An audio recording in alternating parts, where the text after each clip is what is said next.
Good morning, everybody. This is Lindsay Huddleston with SPS back in the building for another SPS Monday Motivation. Good to see you guys. I'm excited this morning. It's a Monday morning, maybe because I got up and watched a little bit of Martin on TV today. Oh, man, Martin and Gina, Pam, and Cole, man, got me dying. And Tommy, too. Tommy, too. Rest in peace. Got a great topic I want to talk about. As I say, all my topics are either pulled from the headlines or come from my personal experience. And this particular subject comes from coming in contact with some great individuals, great leaders, great workers, but also recognizing the challenges that they face within. And who says good morning? None other than Michelle Mimi Watkins. Good morning. Happy birthday to that household. Shout out to my guy, Coach Orlando Watkins, celebrating his birthday, Mr. Make It Happen. And great reference points going forward for today's topic. And what is today's topic? You don't have to suffer to succeed. You don't have to suffer to succeed. Now, first of all, let me say that tragedies do happen in life. And I am not downplaying that. And this is not coming from a place of disregarding tragedies. There are certain things that I could not imagine happening in my life as it relates to the people I care about, the people I love so much.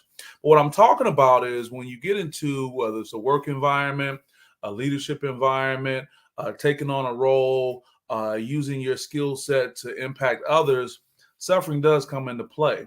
What is suffering defined as?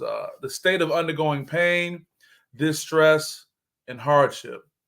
The state of undergoing pain, distress, and hardship. Let's think about that. How many times do we undergo pain or possibly distress or hardship within our 9-to-5 lives or within our work lives or within our time of taking on different type of roles and responsibilities? And with that, there are two types of suffering. What are the two types of suffering? They're defined as physical or mental. The physical suffering you go through from the pain and anguish of a bad experience or a bad physical encounter, or the mental anguish, which is what I'm really referring to now that we go through with dealing with a lot of issues. First thing I want to say, I'm reminded of my days with my buddy back in law school. Shout out to my boy Troy Lowe, excellent attorney. Troy won't be mad at me sharing this story, but I remember Troy was looking at wrapping up his legal experience, his law school experience with either like maybe 2 more semesters or 1. And I think he had an option if he got it done in 1 semester by taking something crazy like 20 hours. You know, normally ours was 12 to 18 hours what we would take to be considered full time and whatnot. But that 20 hours was just like he was ready to sacrifice it all just to be done. And I just remember myself just saying, man, nobody's going to throw you a parade for suffering through an experience, meaning that, you know, sometimes we think we have to suffer to succeed. Now, I'm not saying work hard, stay up late and grind, but I'm talking about being in a place where you continue to allow these emotions to impact you negatively because you think that's what's necessary to go forward. One thing I got to remind everybody going forward is that you got to create some space for yourself. You got to create a little bit of space in between as it relates to what you're trying to accomplish and the things that go along with that. And what do I mean by that? You have to realize I just celebrated my 46th birthday. Everyone on my timeline are mature individuals who've had some life experiences. You're not the same person trying to accomplish the same thing you did several years ago. You have to give yourself credit for time and experience and the things that you learn. They talk about a plumber or an electrician or someone in the skills trade, for example, who's able to come into your home and within a few moments, a few minutes, or a short amount of time, they're able to get that thing done and charge you, a significant amount for it. You're not paying for the time they spent right there. You're paying for all the experience that they've gained over time to know what to do, to be able to come in and do that with confidence in a short amount of time. You need to give yourself that same amount of credit. You need to tell yourself that the same thing you're doing this year, you did this thing last year and the year before or whatnot. And the fact is that you can make these decisions and do things more efficiently because you've experienced that. Every time you encounter something, a challenge or something new, you don't have to suffer to get through it. I think about colleagues who have to manage multiple individuals, have to manage multiple things at one time. And sometimes because we don't create that space, we allow things to get too close.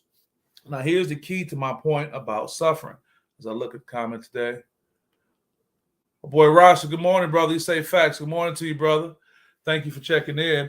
And what I'm talking about is what happened is we feel that we have to suffer to show how much we care. We feel that the suffering part shows how connected we are to the issues.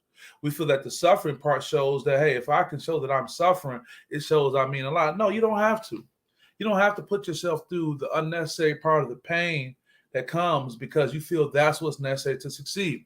Years ago, they talked about managing the White House, and the White House chief of staff plays a very important role when it comes down to that. We think about this suffering, and what a great way to kind of bring this image in. It's like we feel we need to have this in life. We have two doors to go through: it's suffering versus contentment. And sometimes we feel we have to go through the door of suffering. We feel we have to sit here and bear the weight of what's going on to show how much we care. But I want to talk about the leadership roles and these White House approaches over the years. And I believe it was during the Clinton administration. I could be wrong, but I believe it was during the Clinton administration.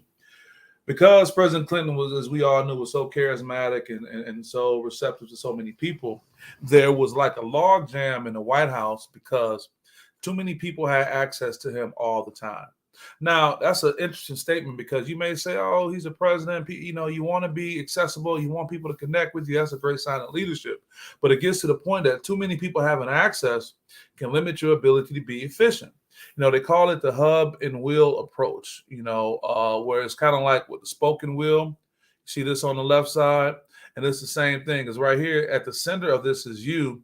You have all these people and issues having access to you, nothing filtering them. Now, that's a hard pill to swallow because, as I say, as leaders, we want to be accessible. You want to be known as someone people can reach out to and connect. However, if you look at a military hierarchy, from the squad to platoon, the company, battalion, brigade, division, that's just an example. Or, looking at staff sergeant, lieutenant captain, lieutenant colonel, colonel, major, general, lieutenant general, and general, all these type of things. There's a structure you have to go through. And when you do that, you are allowing yourself to create space. You're giving yourself a buffer, whether it's delegating responsibilities, as all great leaders do. I was talking to Coach Mel Tucker a couple of days ago. We ran into each other, and he was talking about how important it is to delegate. To be a leader, you have to be able to delegate. I think the same thing is important. You have to delegate space for yourself. You do not have to be in a position where you have to suffer in order to find success. Yeah, when you first started out, when you first started doing something, yeah, that's it. But it does not have to be a continuous emotional experience. Suffering for you does not have to be a continuous emotional experience based on what you're trying to do. You have to realize that you know what you're doing. You've been working on it long enough. You're very capable. So make the decision to create that buffer, that space, so you don't allow yourself to be within a toxic experience trying to get something done for the greater good. You don't have to suffer. Suffering is not necessary. I tell you an interesting story. It's a sad story. It was reading in the Guardian magazine. It was a story of a Jewish rabbi, and he talked about a horrible tragedy that happened. A young man, he lost his daughter in a single car accident. No other cars were involved. Police could not explain it. There was not drugs or alcohol or anything like that involved. Young lady ran into a tree and passed. This is not the picture from that accident, but this is to give you a visual. And what happened is the father was so distraught that he felt that because he had not been going to synagogue was the reason why that tragedy happened. And the key point about that is that he felt that in order for that tragedy, him losing his daughter, to mean something, to be significant, it had to be related to something that he did wrong. If he can find some meaning, as tragic as it may have been for that experience, he can live with that. But the fact that to have a question to not know was not good enough. And we do that many times. This is not to take light of someone losing their loved one. Oh my God, I couldn't imagine. But we do that so many times. We feel that because we're in a position of leadership, whatever it may be. Good morning, Wu Pang. Good morning, brother. We up here getting it in, talking about you don't have to suffer to succeed. Because we go through this, we think that we have to go through these challenges all the time. We have to continue to put ourselves in bad, emotional states in order to be leaders, because that's what leaders go through. That's not the case. You're efficient at what you do. You know what you're talking about. You're not new to this, and you can go on and be successful, and suffering does not have to be a part of it. I just want to put that out there for those who may struggle with this sometimes. They feel when they take on a leadership role, they have to take on all the emotional baggage that comes with that. That doesn't have to be the case. Being a leader should not have to be a burden for you. Being a leader should be an opportunity for you to exercise your abilities, your God-given talents, as well as your intellect to be able to navigate things and be as efficient as possible to get the job done. For those of you that may touch, I hope it can help you going forward. I won't keep you guys too much longer on this morning motivation. I want to wish you the best. Looking forward to a very exciting week and some great things happen. I'll share more with you as the week goes on. But with that, I appreciate you guys supporting Lindsey Huddleston SPS. And with that, we'll see you guys next time. Have a great day. Have a great week. Have a great month. Have a great year. Have a great life. Peace.